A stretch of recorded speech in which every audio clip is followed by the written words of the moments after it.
Welcome to our program on Kardec Radio.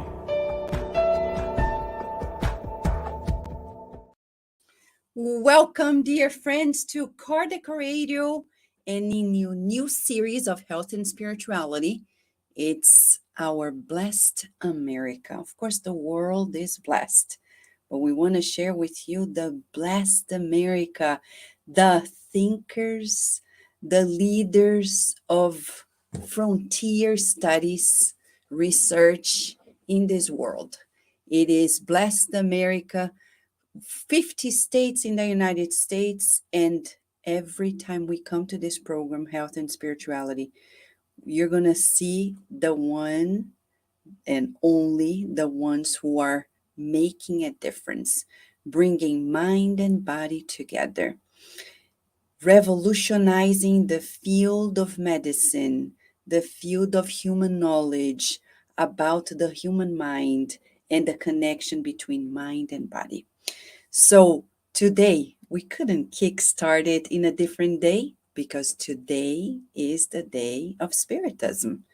You know, in Brazil, we already celebrated as the day of Spiritism. One day, the world will. Why? Because on April 18th, 1857, Allan Kardec, the scientist of the beyond, he, in Paris, France, published the Spirit's Book. 1,019 questions and answers that to date, very up to date with the human progress, it brings to us new life. And many books, much science has been developed, and little by little, everything that is said is coming to life. There's a lot to share, but just like Kardec, Dr. Gary Schwartz, the godfather of Kardec Radio, I say this because 12 years ago, on July 4th, American Independence Day, yes, he was with us in the first Kardec Radio program. And he is here to delight us with much that science is doing to understand the communication between two worlds.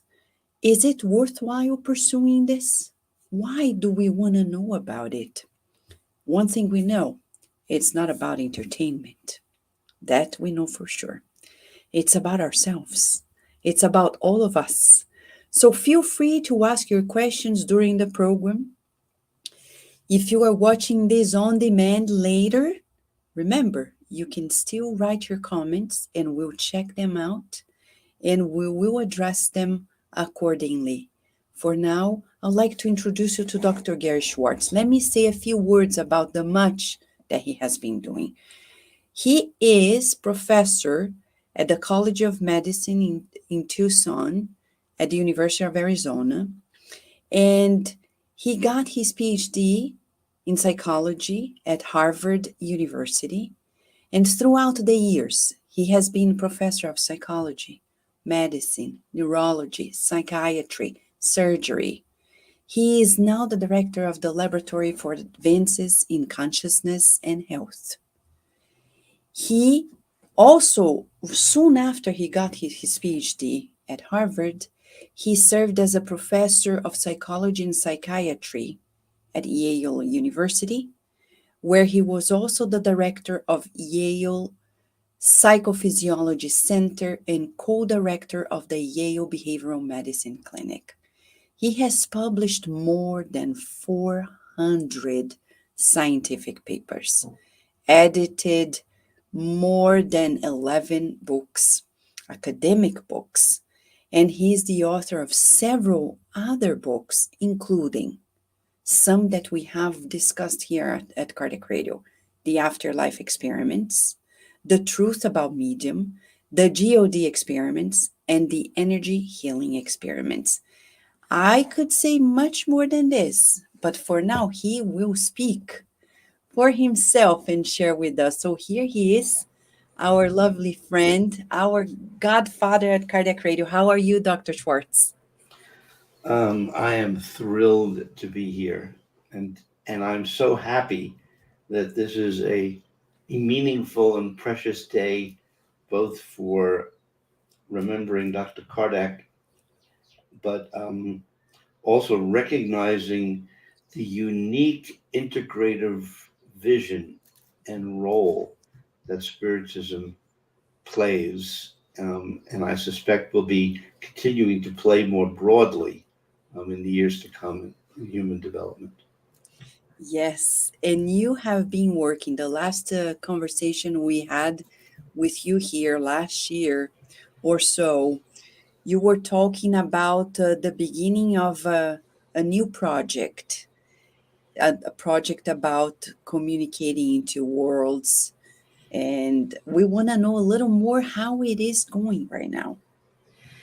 Well, I think you're referring to what we, for the general public, refer to as the Soul Phone Project. Yes. A more technical term might be advanced um, electronic transcommunication Yes. between worlds.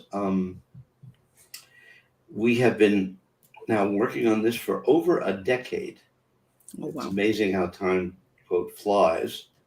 And the work has been um, extraordinary in terms of its what we've discovered about the, if you would, the, the physics of the both the non-material world and the material world, but also in terms of optimism for the future with caution about what the path appears to be. Mm. The In the earliest work that we did, which was published almost 11 years ago, we were using state-of-the-art technology to detect single photons of light in a pitch black environment using specially designed cooled detectors. And we were inviting,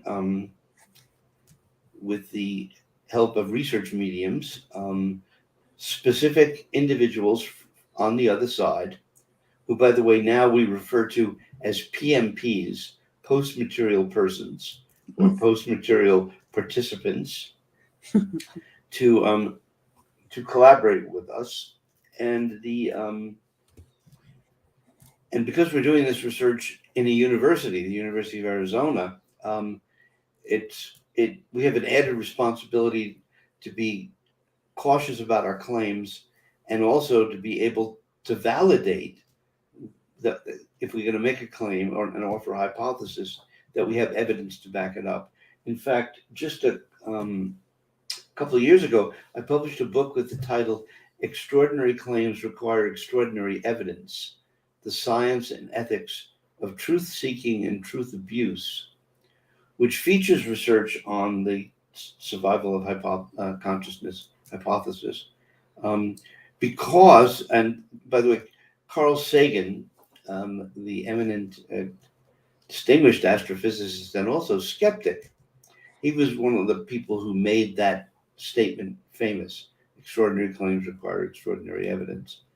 And so we have been very cautious in moving ahead and Mhm. sharing this work. Anyway, in the beginning, we worked with single photons of light, making claims that specific beings on the other side, post-material persons, could um, increase the amount of photons that were detected inside a triple light sealed box or room. Mhm. And lo and behold, we found we could do that we could get highly statistically significant effects. That when they were invited to enter the chamber, we could detect increases, small but statistically significant increases in background photon activity compared to trials when they were not there. So this was the very beginning of the work, which was to show that this was possible. Mhm. Excuse me. It's beginning of allergy Yeah, season I in know. Same. Arizona. You Yeah. too? Yeah, me too. That's why I'm using this, Oh, because my eyes are very itchy. well, I apologize. If I'm coughing. Um, But Dr. Schwartz, let me ask you a quick question about sure. that study. When the study is being peer reviewed, and of all the possibilities, how do you how did the reviewers take the interpretation that those photons were related to something that is not considered material? I mean, you know, So spiritual related. that's a great question. Um, well, first of all, we published it in a scientific journal that was open to the possibility Okay. of survival of consciousness after death, and open to the idea that what continues is information and energy, holistic information and energy about our existence. And when you say an info energy system, that can translate into, for example, an energy body, or the constellation of all the information that describes our soul, that describes our personality. That sort of scientific language, info energy system, for that, for what, quote, survives. And the framework, and I should explain that we come from, because I come from a background in mainstream science, and I also come from a background of having been raised in an a-religious, essentially atheist home. So it was quite a transformation in my own growth and evolution to go beyond the materialist perspective that I had been trained in. And by the way, sidebar is that a few years ago, a group of us created what's called the Academy for the Advancement of Post-Materialist Sciences, AAPS Global .com or .net. The and this is an organization of scientists from different walks of life who are all committed to the notion of that the idea that materialism, that what the only thing that's real is what we call, quote, matter, and Mhm. that matter creates consciousness. Yes. That idea, which has been challenged, as you know, from so many different areas of science, requires that we think beyond that, go Yes. beyond those kinds of theories. And so this group has come together, and your audience might be interested in them because they are a diverse group of people from many different perspectives, but Yes. all moving toward the notion of consciousness as being primary even in the universe, which of course is a, quote, old idea, and one that of course Kardec was able to express beautifully in his work. Mhm. Um, so the reviewers were open to the possibility, and we were also cautious in saying that although our experiments were consistent with the hypothesis that this was being generated by the the living info energy systems of the people who were no longer in the physical body.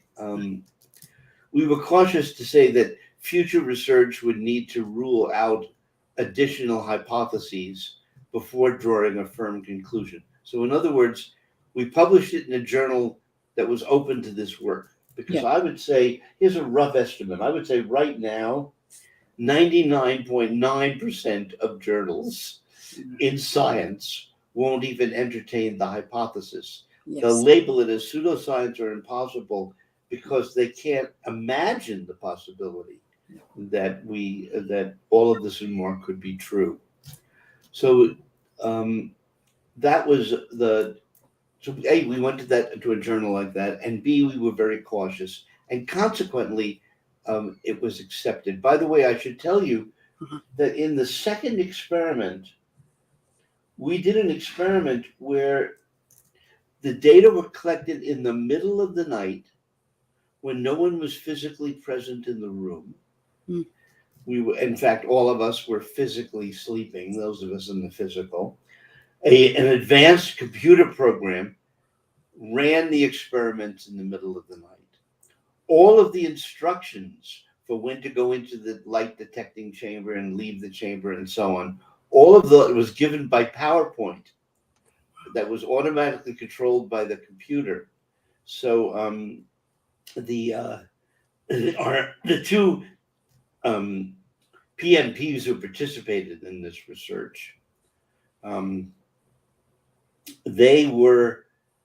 we had previously shown that they could produce effects when they were run during the day by a physical experimenter. And then what we wanted to do is to see if in the middle of the night, when the experimenter didn't know which conditions were occurring first, that in the absence of any awake experimenter, that we could produce identical results in this multi-blinded experiment. And again, we got positive results. So we were able to rule out one of the primary concerns that people ask about this research is, well, how do you know it's not your mind that's producing the results? Because if you know when you've invited a spirit to go into a chamber or invited a PMP to go into the chamber versus not, how do we know your mind wasn't producing that effect? And in science, what we do is we do controls. So in the first study, we literally had one of our experiments. We had a condition. We asked the experimenter who was skilled in meditation to try to put his mind into the chamber to see whether he could replicate what our PMP collaborators were doing. And we found that he couldn't.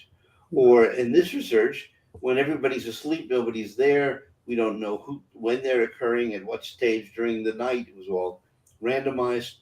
We nonetheless were able to replicate these results over multiple sessions and also include sessions where there were no PMPs present to show that it couldn't be just some sort of consistent artifact that might be occurring through the night. So it was when you design those kinds of rigorous experiments using the best controls that we can think of, and you go to an audience that's open to the possibility, that's why it was able to be published. And by the way, they had 3 or 4 reviewers review each of the papers, and they raised many questions. Of course. So that's how it happened. It's interesting. Thinking about transcommunication, I have friends in Brazil who have been dedicating their lives for it, like Sona Rinaldi, and now the closest friend is Luis Rivas.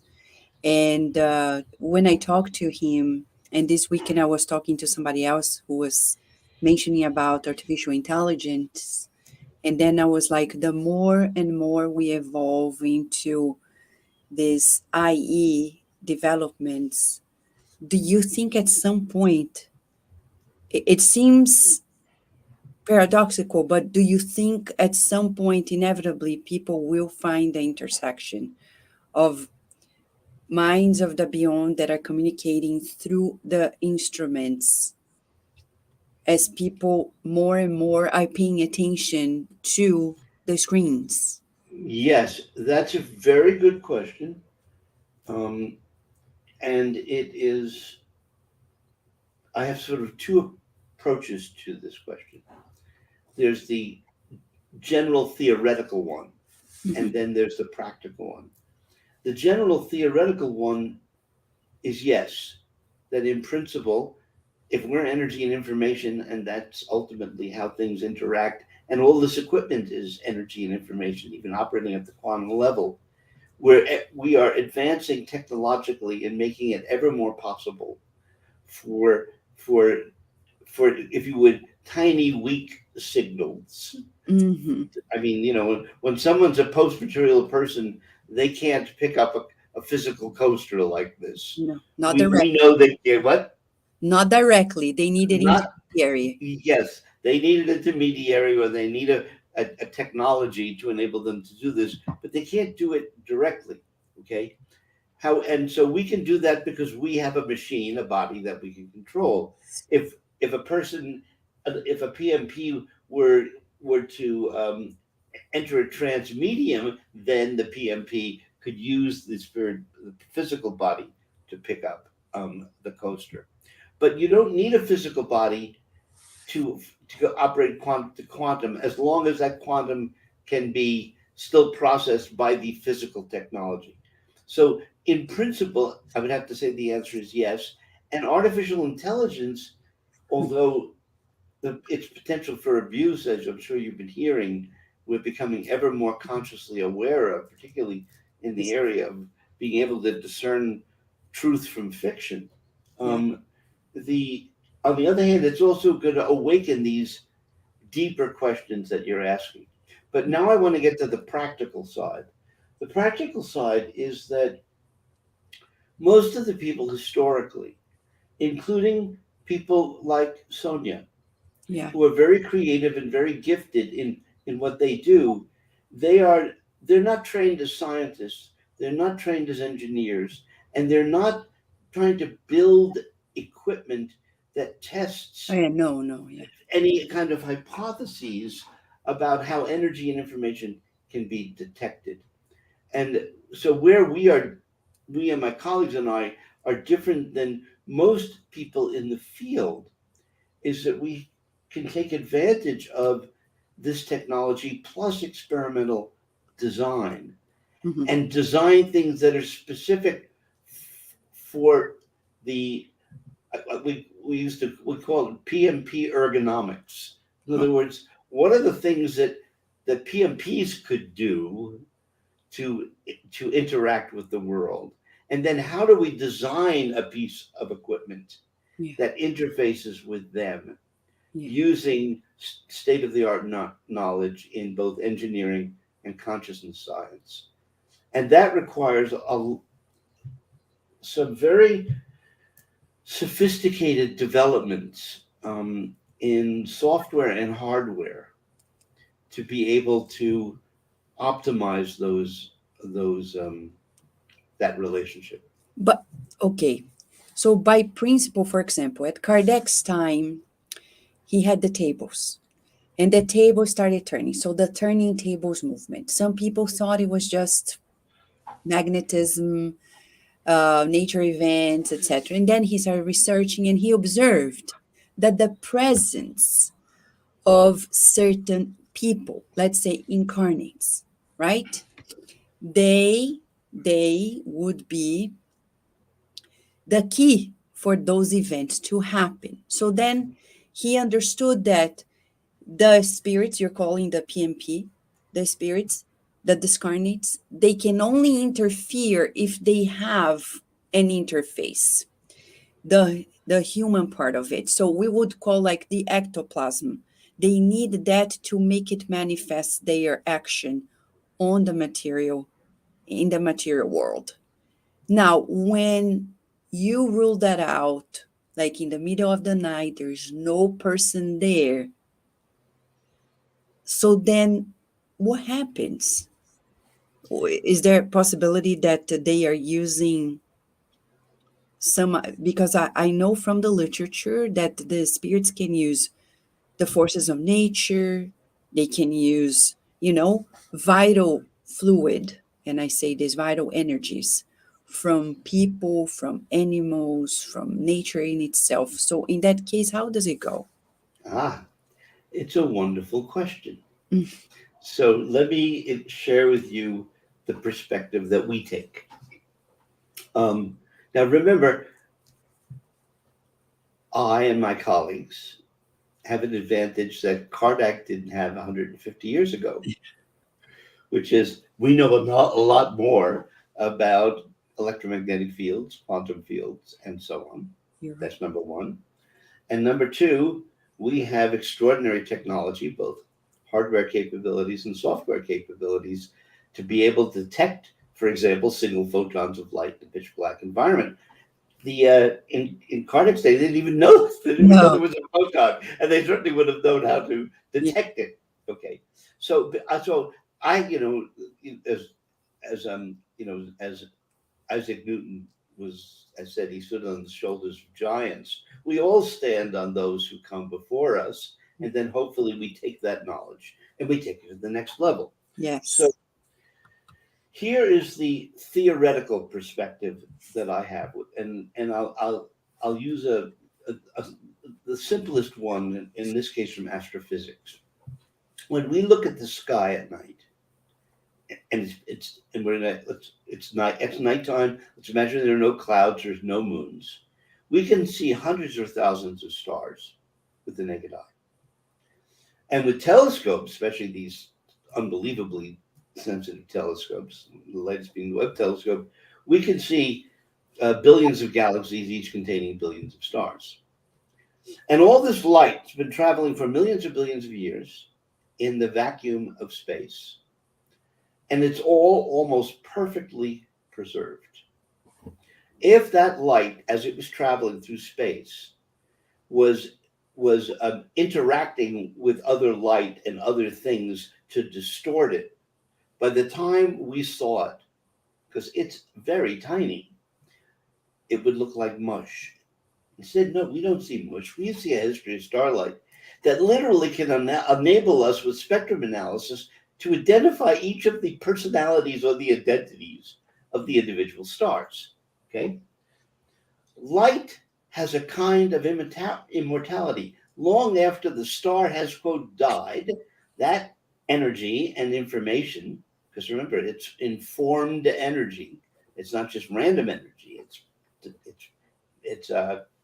It's informed, it's patterned, and it's dynamical. We on this planet can see it. So far, so good. Mm-hmm. Now, so light is a kind of immortality. And what is light?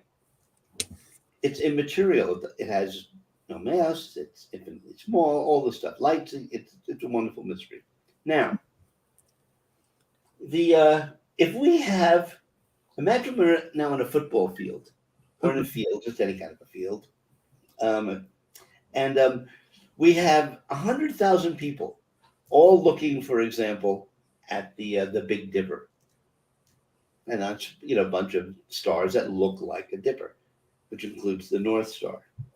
And if all of us look at that Big Dipper, and we have good eyes, and there's 100,000 people there, how many people will see the Big Dipper? 100,000 people. Now, the Big Dipper is gigantic in terms of where it was in space and where it is still in space, or it meaning these 7 stars, whatever. But our eyes are only this tiny. Yes. So that means that there are at least 100,000 teeny little Big Dippers entering our eyes. And by the way, it's entering both of our eyes. So if there's 100,000 people and everybody has good eyes, there are at least 200,000 simultaneously exact Big Dippers, but it's really tiny. Now that begins to sound like, well, there's only one Big Dipper in the sky, and yet there's 200,000, then there could be 200 million. How many little dippers are there? Well, there's probably an infinite number. And so consequently, you start thinking about the micro and the macro, the all and the small, the as above, so below, and so on, but it also now in scale. Now, the question is, are we any different than a star? And well, obviously we are in terms of the fact that we're much physically smaller, and we're not.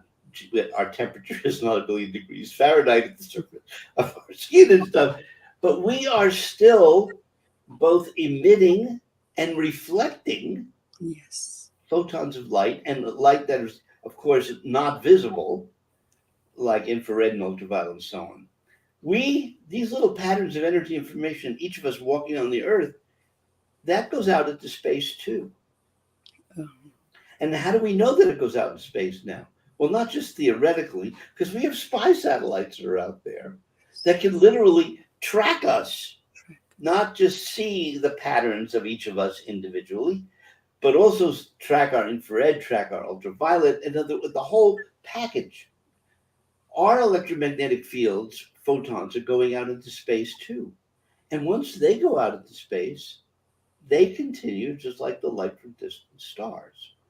So what we know from a biophysical point of view is that our physical histories, our physical histories, think about this, our physical histories continue long after our bodies are, quote, have died, just like our physical histories of the sun or stars continue long after the stars have died, because we're seeing a history of starlight. So you take all of this information that I've just now described to you and said, well, okay, so what that means is we haven't lost all of this energy and information. It's just that now it's much weaker than it was. The same way that the starlight is teeny in its energy compared to a single sun, our energy is tiny compared to our original energy. However, it's there, it's real, it has all the properties of electromagnetic signals, it's got all of our form and everything else. And that's why mediums, for example, can, when they can see spirit, and when they see spirit in three-dimensional space, not just in their mind's eye, but those unique individuals who can see in three-dimensional space, they literally see a person in their form. They recognize the facial feature. They recognize the hair. Often people come dressed to a session, they come dressed wearing clothing that they historically wore and so on. And why is that they're able to do that? The reason that they're able to do that is because all that energy and information is there in the vacuum of space. So if they come to the lab or they come to the to our home, it doesn't, wherever they are, or to a medium's office, and they appear intentionally in with all that form, then theoretically they're going to have all the same, we call them physical like properties of what they had when they were here in the physical. They will have physical like properties, except what? They're just very weak. And it takes a special consciousness with special sensitivity to be able to, for example, see the light reflected off their body, for example, that you and I normally can't see. They're invisible to us, but they're not invisible to everyone. So when you have that understanding, and now you make technology that is ultra sensitive, and if you can filter out all the noise around it, you then make it possible to see the living info energy historical systems that continue after we, quote, die. Yeah. So that's the theory that we draw from. And that has led us to make ever more progress in building a hopefully someday practical technology that will be a real communication device. Okay. Fantastic. It makes so much sense. I myself, as a medium, no matter what people say, I remember this homeopathic doctor in Brazil when I was like a teenager. I was talking to her and I mentioned quite normally, very naturally, I was raised in a spiritist family. I say, when the spirits talk to me, and she's like, Vanessa, you're schizophrenic. And I said, I'm very functional, so you can't categorize me as such. So today she understands it and she tells my mom, Vanessa was right. And I said, when you see and you feel, but the implications, Dr. Schwartz, for us who are talking here, we know that there are implications for such, right? We're talking about health. Yes. Our very health, the interaction of these realms, this multidimensional life that we live, let's say this way, it can create health or disease. And sometimes there are illnesses that people go to the office and nobody understands what's going on. They go to a spiritist center like ours, and we detect the presence of these entities that are interfering with the energy fields of the person. And after healing treatments, they get better. So I would like you to talk about the importance and the implications of such experiments that you're doing. Okay. Let's imagine for the moment that it's sometime in the future. It could be 3 to 5 years from now. It could be 30 to 50 years from now. But we move from proof of concept, which we've already reached, to, or proof of principle, to what we call proof of practical. In other words, we have now a technology where instead of it taking 5 to 10 minutes to detect a single yes response, we can detect a single yes response in 5 to 10 seconds. So all of a sudden, you could create what we call a soul switch, and that would then enable us to create a soul keyboard. Okay. And once you have a soul keyboard, then we can have soul texting. And once we have soul texting, then texting is going to dramatically increase once people have access to this. Social media is overwhelming. I cannot tell about that one. So anyway, let's imagine for the moment that this was to happen. How could this change our lives, both in terms of positive and negative? And so it's in that broad context that I want to go back to healing as we currently do it, and then how the soul phone could enhance that. In other words, where we have more direct information. I mean, you are trained as a medium. You have the gift, and you're obviously science minded, and so on.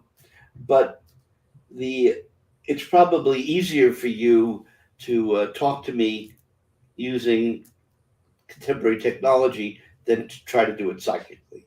Even though you might be able to do it psychically, it's a lot easier when we're in physical form to do it this way. So, one of the notions, let's take the one that you just raised. Can positive spirits help heal us? And can negative spirits potentially hurt us? Okay. Now, in spiritism, you sort of accept as a given that assistance, what I call spirit assisted healing or spirit assisted living, that spirit can either help us, PMPs, the right PMPs, can either help us recover from an illness or contribute to our treatment, or they can literally, if they're malevolent, they can potentially contribute to both emotional and even physical disease. That is a belief that you hold, right? And there's a lot of data that are consistent with that hypothesis. Now, my hunch is that part of the many reasons why the biomedical community doesn't want that to be taken seriously, of the many reasons, which includes financial and economic, is the fact that although the positive side of thinking that there are really help, we can really receive help, and not just in our physical health and emotional health, but even in living, in guidance, that we can receive help from positive post-material persons and even higher realms, even the angel what I call the angel hypothesis. That all of that and more, part of the reason I think people are afraid to embrace it, is because then they say, well, gee, if the positive is there, then the negative could also be there as well. And they're frightened about the negative spirits. They're frightened about the loss of privacy. They're frightened about many things. And as you know, Hollywood capitalizes on that in all of the movies and so on. So as long as there is excessive fear, and to the extent that that fear might be justified without appropriate protections, either consciously or unconsciously, a large segment of the population is going to not want to think about it. And yet, if we ever get to a soul phone technology, spirit communication technology, we will then have, quote, definitive proof. It'll be very easy now to establish that there is a greater reality. And so, whether we're frightened of it or not, we're going to have to face it as a species and grow accordingly. And that's part of the reason why what you have been doing and your colleagues have been doing in Spiritism is so vitally important that it continue. And partly because its roots was driven by a person, who took the name Kardec when he wrote to to put the bridging of between science and spirituality together, and then you and the contemporary you have preserved that, honor it, celebrate it, um, and and gently but firmly uh, allow it to take seed and grow. And to the extent that I can play some small role in contributing to that um, bigger vision, I consider it, a gift that I have the opportunity to contribute to this. I Yes. mean, it's funny, in preparation for the interview, I decided I should look back and see how Cardiac Radio is doing. I haven't been to your website in a few years, and therefore I had the excuse to go back and read about Cardiac and reread your principles. The mission and the philosophy and the principles. And you know what my problem is? Yeah. My problem is I agree with all of it, and I love it. I admire it. It's good that you say this because you're an expert in the human mind. And Kardec, when he really realized that there is more than the eyes can see, he couldn't help it but to say the implications are such that we have to change the way we live. Don't you think that's one of the reasons why people are hesitating to give in as well? And science to change its paradigm, because science depends on the humans who are behind it. And we're hesitating to change ourselves as well. We love changes, but not our personal May change. I ask you a question? Yes. Um, I don't know if I was ever brave enough to ask you this question before, but it might be timely. Um, do you or any of the mediums that you know here or in Brazil or anywhere, are any of you in contact with Kardec?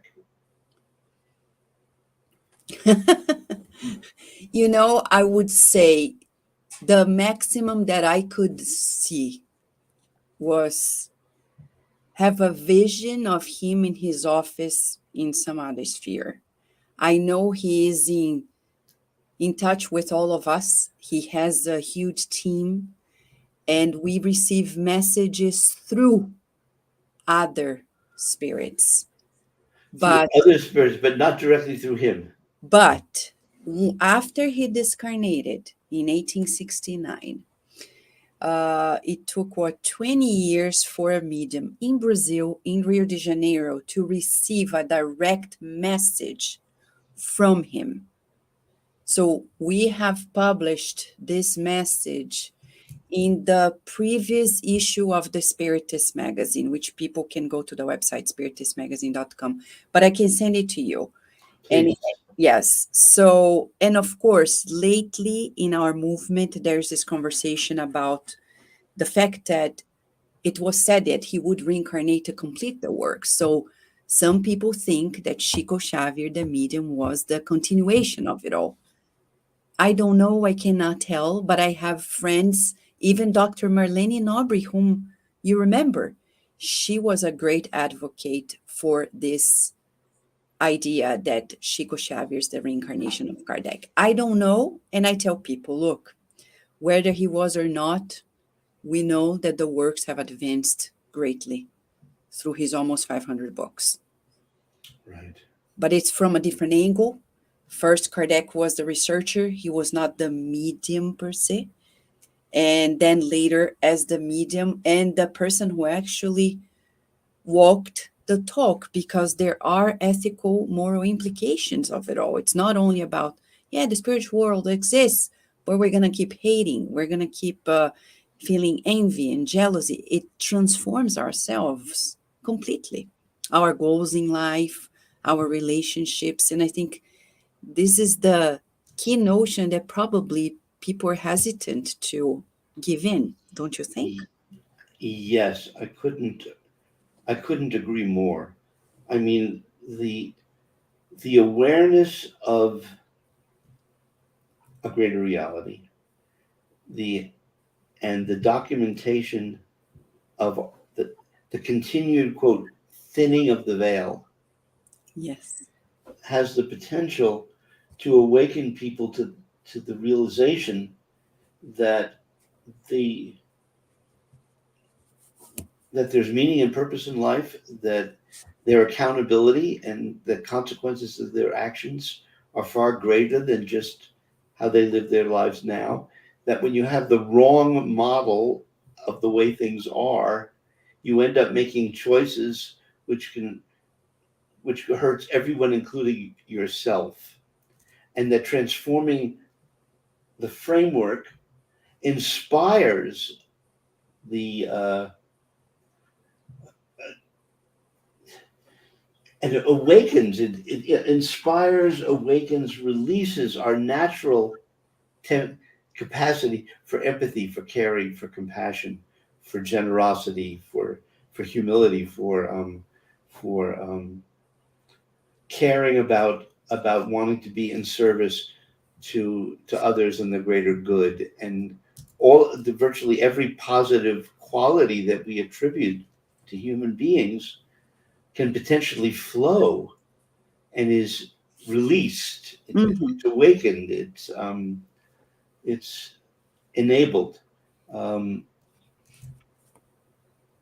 and we may be, it may be that we're entering a time where this awakening is needs to occur in an accelerated pace Yeah. because of the circumstances that we find ourselves in.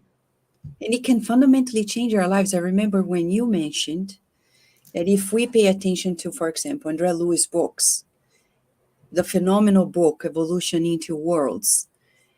As a neuroscientist, when I read chapter 9, a book that was written in 1958, it talks about the renewal of cells at a time in which neuroscience would say no.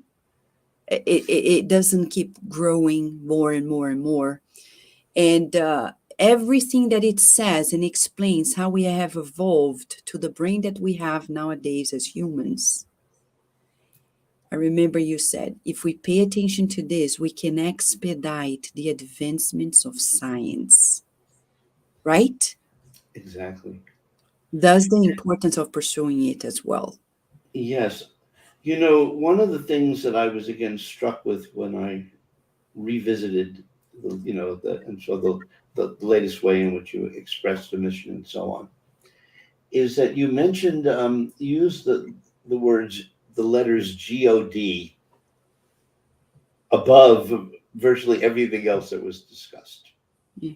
um, and this fundamental belief in a supreme intelligence, the supreme being, infinite mind, infinite love, whatever set of terms people feel comfortable in using. And as you know,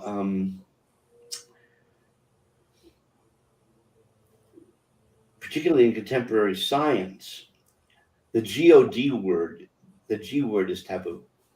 I mean, Oh, spirit and soul is taboo enough, but yes. the G word is sort of the probably the ultimate challenge and concern for science, and part of it is justified because earlier forms of religious institutions wouldn't allow for human knowledge to grow.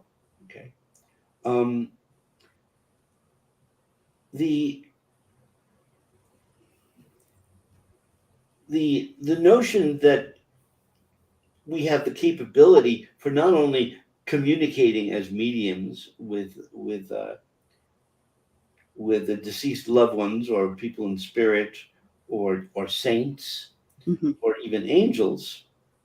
As you know, there are people who believe A, that they can pray directly to God, and B, that they can connect with God. Yes. Um, And if you want to evoke the fear that in the label of schizophrenia, all you have to do is evoke the idea that somebody, not only that somebody is quote asking things of God, but they're getting messages in return. Okay, that is considered the ultimate example of psychosis. But what if yes, there are some people who are psychotic who think that they're hearing voices and they're not, but they haven't. But there are many other people who are actually getting accurate information, degrees of accurate information from a universal source, and that contemporary science would predict that based on everything we know from system science through quantum holograms and on and on. All of this points in this direction. So I'm leading to a point here, and that is maybe it is time that we think about creating a new interdisciplinary field where Mm. we bring spirit and God back into science. And I had the privilege to be a graduate student and then on the faculties of helping to facilitate the creation of multiple interdisciplinary fields. The first one that I had the privilege to work with was what we called social psychophysiology, the bridging of social factors, psychological factors, and physiological factors. Bridging social psychology, which is itself interdisciplinary, so social factors with psychology, and psychophysiology, which is mind and body. So you have social psychophysiology. Yes. Or in the biomedical frame, and that's top down, social psychophysiology. Bottom up is what was emerging in psychosomatic medicine in its day, which was the biopsychosocial model. So you Yes. can either go top down or bottom up. Okay.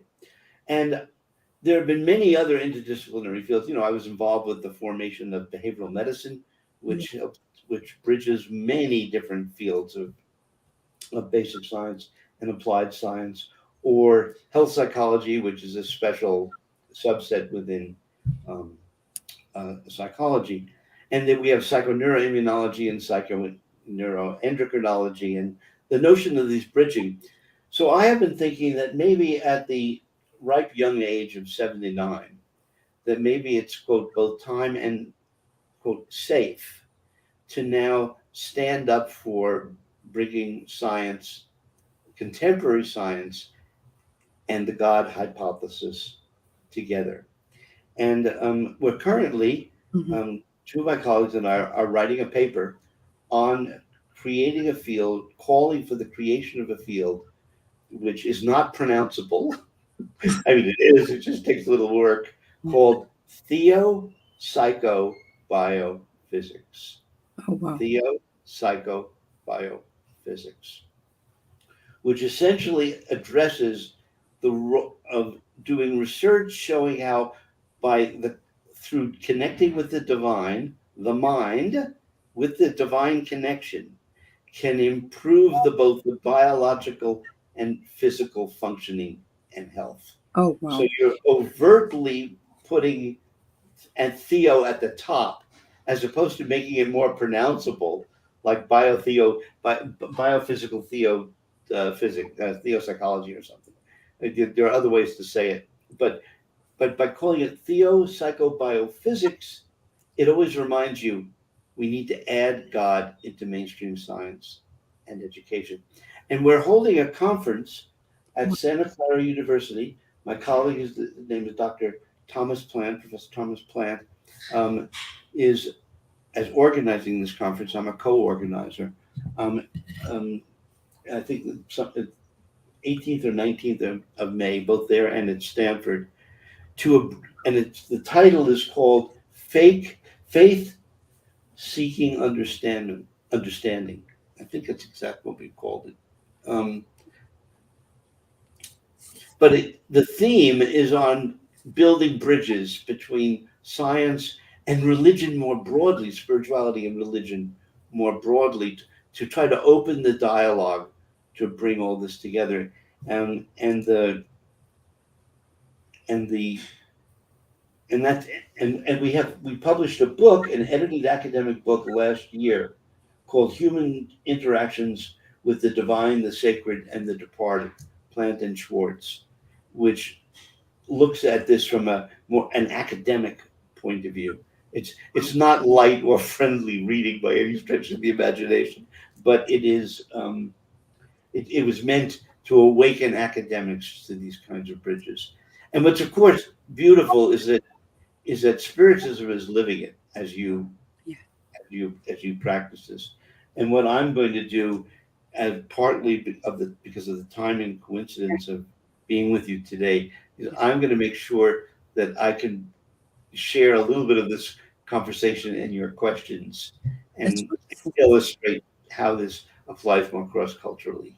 That's wow. I am wowed by it.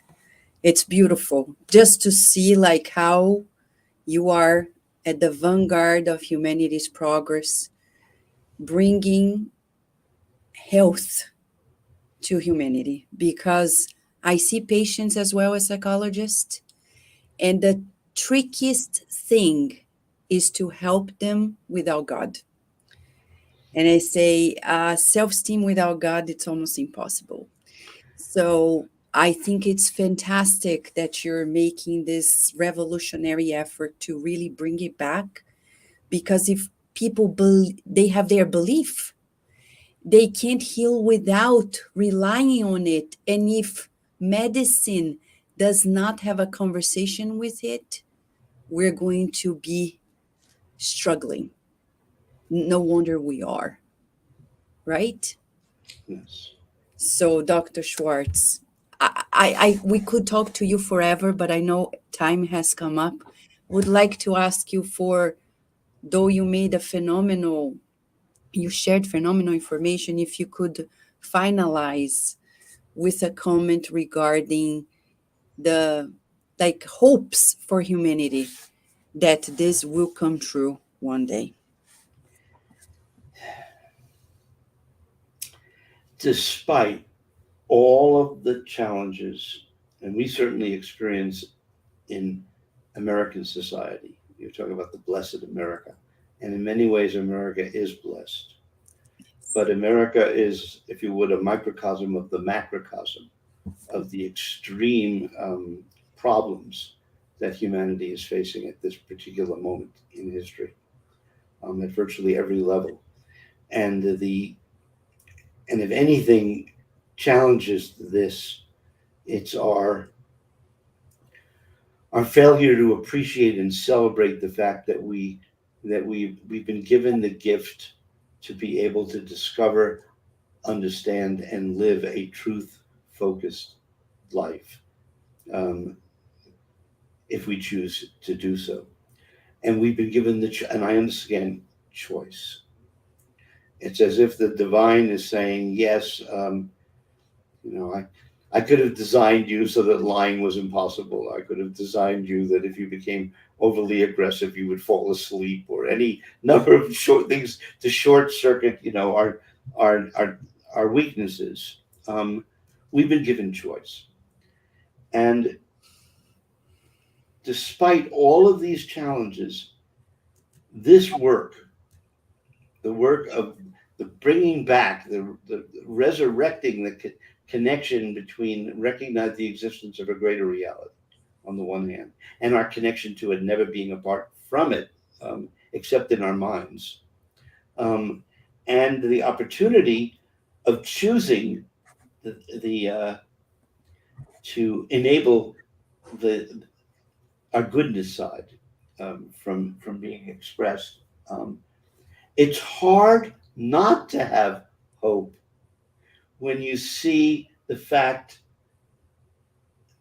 when you can appreciate the greater reality and realize that, quote, they are rooting for us. They are here to, quote, help us. And although it is painful as part of our evolution, it's there. It's ours to receive if we wish to receive it. And it's hard to it's hard to resist goodness once you have the opportunity to um, experience it. And there is no more beautiful experience than to be in harmony and service with universal love and universal caring and so on. And each of us can do so in our own ways. Um, and the and you, Vanessa, and your team and Cardiac Radio are like, for me, I quote, like the shot in the arm. It's like it's a this healthy jolt of. It's hard not to be optimistic and seeing what you're doing. Thank you so much, Dr. Schwartz. You are such a blessing for all of us, not only in the United States, but the world. We admire you very much for the persistence and determination in groundbreaking research over decades. And we know that there is more to come, and we'll be here keeping an eye and waiting for you to come back. And we want to thank you again and again for making the time to be here with us today in such a special day, April 18th. It's Kardec's Day, it's Spiritist Day, and for bringing confirmation that there is much more for humanity. Let's keep our hopes up. So thank you so much for everything. You are Kardec's Radio Godfather. I can't repeat it enough. Thank you. A big hug to you. Thank you and bless you. Thank you. We hope to see you soon again.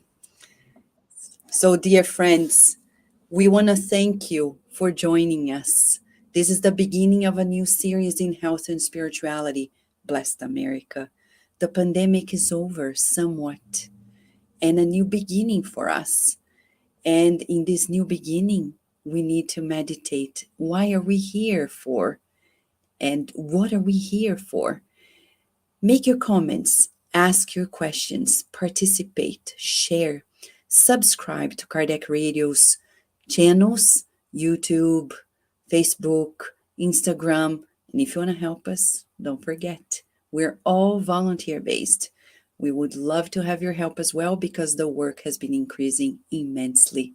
For now, we wish you many blessings and we hope to see you again very soon in another Blessed America.